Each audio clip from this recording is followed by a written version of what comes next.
सम्माननीय सभामुख महोदय, आज एउटा संवैधानिक विधि हामीले पुरा गरिरहेका छौँ। लोकतन्त्रमा कि त चुनिनुपर्छ कि त चुन्नुपर्छ। त्यसो हुँदाखेरि अब चुनिने अधिकारलाई प्रयोग गर्दै श्रम संस्कृति पार्टीले उम्मेदवार अगाडि हामीले सार्यौँ। त्यसमा अहिलेका सबैभन्दा ठुला दल लगायत धेरैजसा दलहरूले सबैले समर्थन गर्नुभएको छ।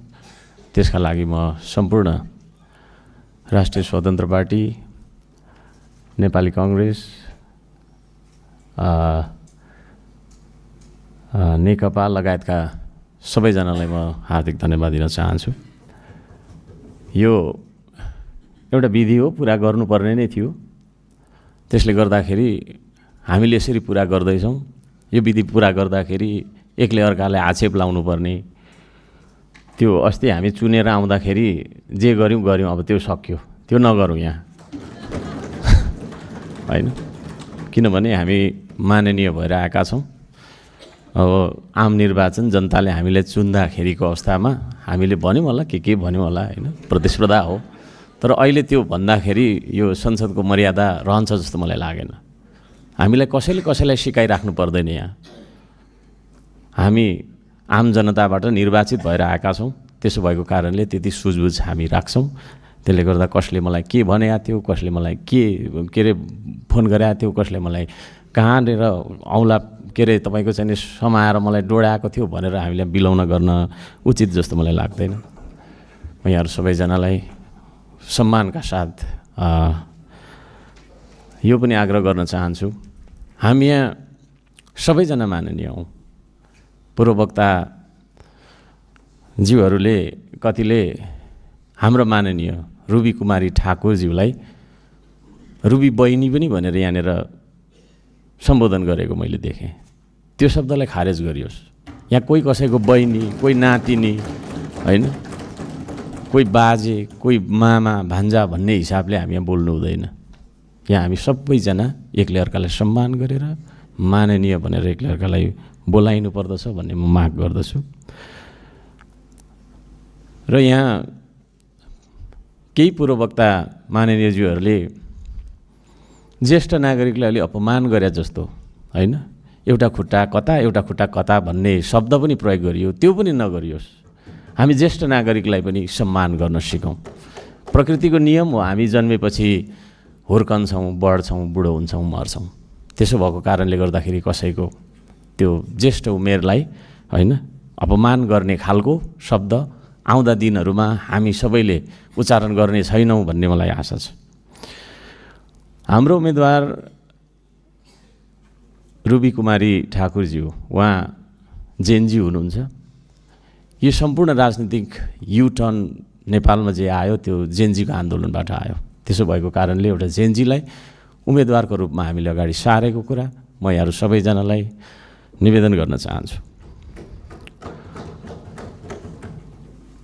अब हामी एउटा प्रक्रियामा जान्छौँ, घोषणा हुन्छ। त्यसपश्चात हाम्रो दलबाट उहाँ हामीले गुमाउँदैछौँ।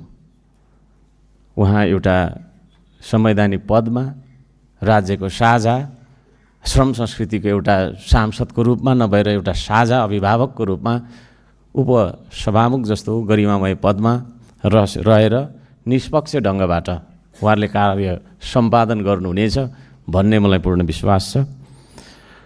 म चाहिँ भर्खरै दार्चुला गएको थिएँ, अलिकति असान्दर्भिक कुरातिर मोडिन्छु। अब म त्यो दार्चुलामा जाँदाखेरि म रोएर आएँ।